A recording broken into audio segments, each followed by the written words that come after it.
My name is Julie, and I am a 50-something-year-old woman, and I wanted to talk to you today about some of the difficulties that you may be experiencing as an older adult, period. So, in this turbulent world, I'm sure that you're noticing that maybe the age of when you can retire is going to be quite older than you thought it would be. Do you remember those days when 55 was retirement age? And a lot of us cannot retire at 55. I certainly can't. Also, some of the other things that are impacting us right now are medications, health problems, insurance, mortgage, rent, debt. These are all things that we are having to deal with at age 50 something. And these are all things that are going to impact us down the road as well as we get older. So I want to talk about just a part of one of the things that I mentioned, because there are things that we may not be able to control that are happening in the world right now. You know, who knows what the age of retirement is going to be where you can get your 401k.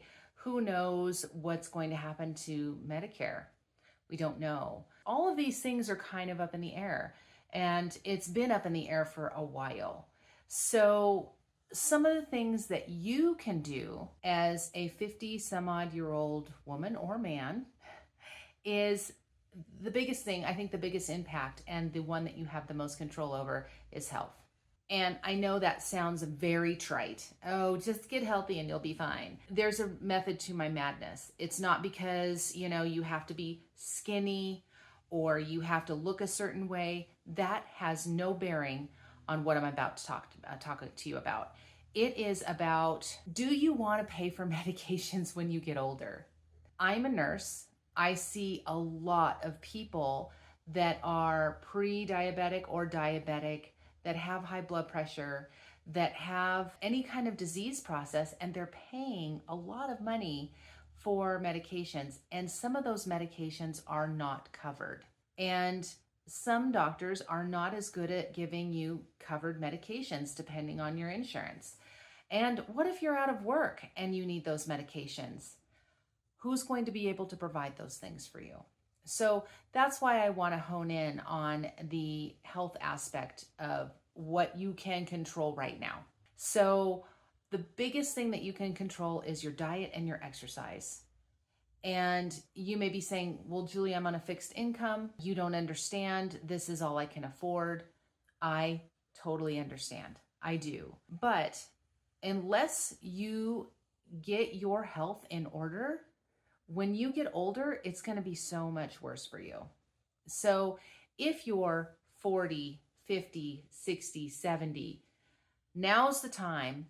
Right now is the time to start getting healthy.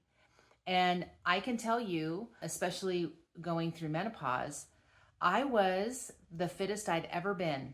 I was in a good, healthy weight. I felt great. And then menopause hit. It wasn't the eat less, move more anymore when I was in my 40s. It was, holy shit, what is happening to my body? And I had to really dig deep and dig hard to do better on my diet and to do better in exercise. That is one reason why I started the 75 Hard, but I digress. So getting your health in order a lot of it is about food, and a lot of it is about exercise. Now, they have proven if you're a diabetic and you walk 2 miles a day, that's going to improve your diabetes.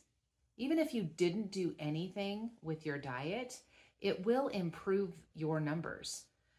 For most people, not everyone, but for most people.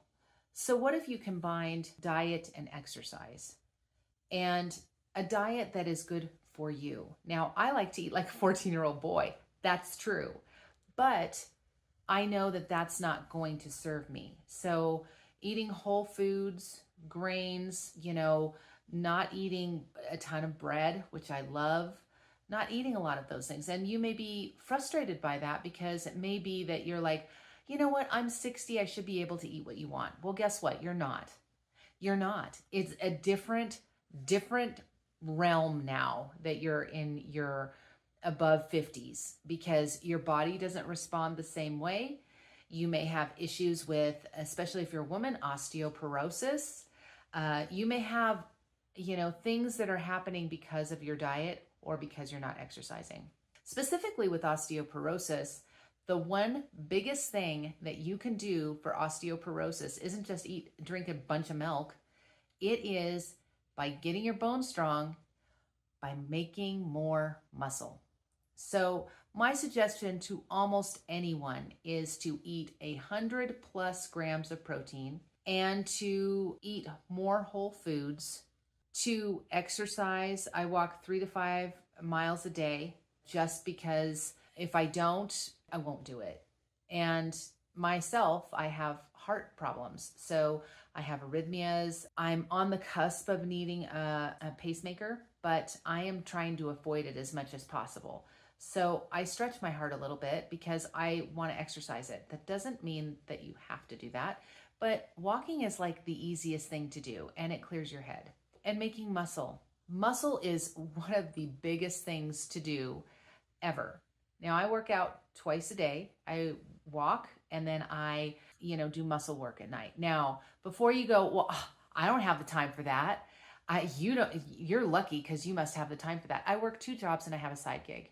So it's not like I have a shit ton of time, but you have to make time, because I know as I get older, I may need medications. I may need a pacemaker. I may need other things, but I want to be in tip-top shape for that when it does happen. That's really the only thing at this point that you can control. You can control how you respond to things. You can control what you put in your body, and you can control what you do with it, which is exercise. All of that is to say, if you have that number one thing, then the other things that may be impacting you will be able to work itself out. Like, let's say you decide to get healthy and you decide to go on an exercise program and a diet program for you, and you lose 25 pounds and you don't need high blood pressure medications anymore. Big deal. Big deal. And that's going to stop you from having to pay for that as well. So I want you to think of it not because you want to look a certain way or be a certain way. You want to be strong, and you want to be able to handle your life going forward when you're in your 70s, when you're in your 80s, so that you can enjoy your life with your family. It's not about looking a certain way. You can, that's great, but that doesn't mean anything when you get into your 50s, 60s, and 70s. What it means to me, I see a lot of channels that are like, put on makeup and look your best. And honestly, if I had a backwards hat on and a stinky shirt and I'm going to work out, I don't give a shit what I look like. But when I'm in my 60s and 70s, I want to feel decent. I don't want to be in the hospital all the time. And as a nurse, I see that a lot, where people have not taken care of themselves. They're sick and they feel crappy. And now they're trying so hard to work out and to do diet, but it's like going up a hill because they have these other comorbidities. And, in order for us not to do that, we have to nip that in the bud. And you're going to say, I shouldn't have to do this at this age. And I get it. You shouldn't, but you do. So this is the reality. It's not all sunshine and roses. There's going to be times where you don't want to do crap that you have to do. And you have to keep pushing. Just because you're a certain age doesn't mean that you've arrived. It means you have a lot more to go. And push to the end. That's what I always say. So if you like this content, I think what I'm going to do is make these chapters, or make this kind of like, we're going to go over mortgage. We're going to go over debt. We're going to go over health. We're going to go over what are the biggest fears that we have as we grow older. Because no one's really talking about that. They go, oh, we might cut Medicare, but then they don't really talk about what's the aftermath of that. So let's talk about that. Let's create a community here so that we can help each other thrive. So If you like this video, please like and subscribe. I'd love to hear from you.